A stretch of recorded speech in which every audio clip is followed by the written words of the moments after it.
Okay, kumusta po ang lahat? Sana nasa magandang kalagayan po ang pamilya natin, okay? So, itong video ni papakita ko ngayon, meron po tayong good news, okay? Ang kasamahan po natin o kapatid po natin na mga Muslim o Moro ay makikisanib puwersa sa Maisog DDS dahil po ang kanila pong mga hinaing din ay hindi na po sila kumbinsido sa pamumuno nitong si Marcos Jr. Okay, patingnan natin ha. Nakita nyo, mismo na ang mga kapatid nating Muslim ay nag-uumpisa na po silang manawagan ng Marcos resign dahil hindi na po nila o nasusuka na rin po sila sa pamumuno nitong BBM o Marcos Jr. Okay, so para po natin malaman, makikita rito sa video ano ang ipinaglalaban ngayon ng mga kapatid nating Muslim, kung bakit gusto na nilang makisanib puwersa sa Maisog DDS dahil isa lang po ang gusto nating mangyari, ang pagbabago, ang totoong pagbabago sa ating bansa. Okay, so bago po natin ito ipakita sa inyo, malaman po natin kung sino ang mga nasa o mga kasama nila na nagbubuo nitong grupo na to. Okay, panoorin nyo po itong video para makita natin sino-sino ang nasa organization po nito. Ito po.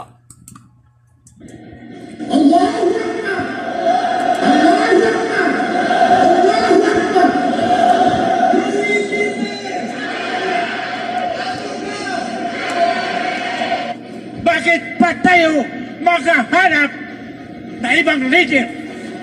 Hindi kami susurrender. No surrender. No retreat. Isa na hutana.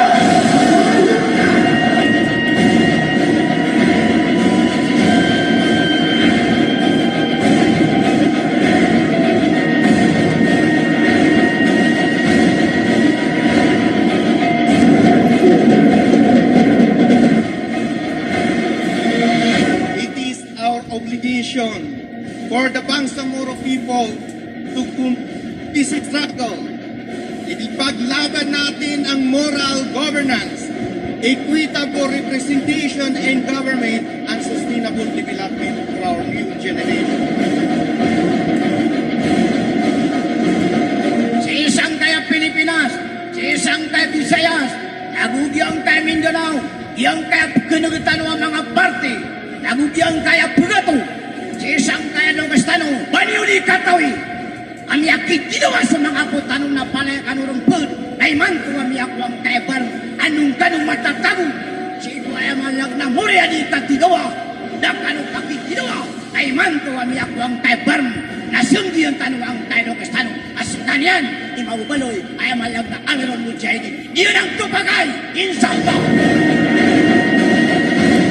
Upama so kapag awidi si sagyang kaya jihad tano sa masaymanto na di tano serang kadingilang saurian kasi tano serang kadingilang saunan kakagya sasabutan niran upama kasukawit na di ay expertise na kapakay asa tano serang mambuma pagunan kakagya langwan taman na pagawidan na galbag na di tano di mambabalog sa mga tao aron so kapasangan niran kakagya upun ay mawid si sagyang kutuawid na kanabubang kakapasangan na kapakay abadan maribat o di na di mapiyabong kawid.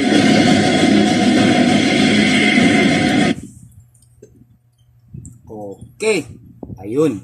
So, mga kaibigan, nakikita nyo dito ang grupo po ng mga kapatid nating Muslim na sila rin po ay sukang-suka na sa pamamalakad nitong Marcos administration na to. Kung naalala nyo, di ba po, sumali po si Chairman Normie Suarez ng IMAIL-F doon sa rally ng Maisog, dyan po na naganap sa may Liwasang Bonifacio. At after 3 weeks, ano po ang nangyari?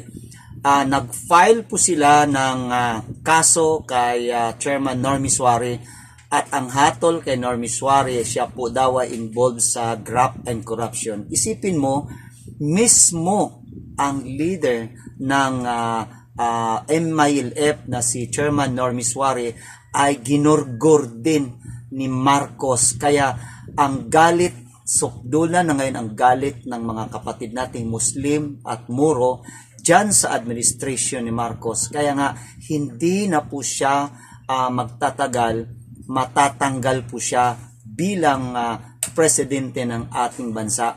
Dahil ngayon, ang napakakapal na mga tao ngayon, kung nakita nyo sa video, I think it's more than 20,000 ang sumali dito sa kanilang what you call this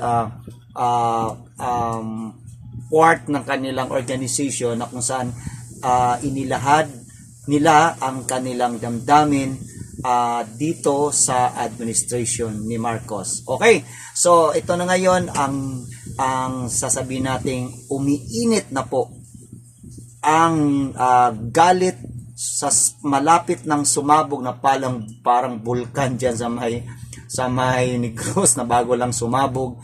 Umiinit na po ang dugo at damdamin ng mga Pilipino sa galit nito kay Mr. Marcos na anak ng Diktador Marcos Sr. Okay, so mga kaibigan, kayo na nanood ngayon dyan sa inyong sa inyong cellphone, i-share nyo po ang ating channel para po tayo makatulong sa mga kasama ating Pilipino na pukawin ang kanilang damdamin, na sila po ay sumabay na sa grupo ng Maisog para po ipakita natin ang ating puwersa nito laban sa administration ni Marcos. Marami pong salamat sa inyo. Assalamualaikum sa mga kapatid nating Muslim. Mapia, Allahu Akbar, to God be the glory. Thank you so much sa lahat ng mga nanood ngayon. Thank you so much din sa mga taga Amerika, Europa, Canada, at sa ating mga kaibigan ng mga OFW na nasa magandang kalagayan po kayo. Thank you so much po. See you next time.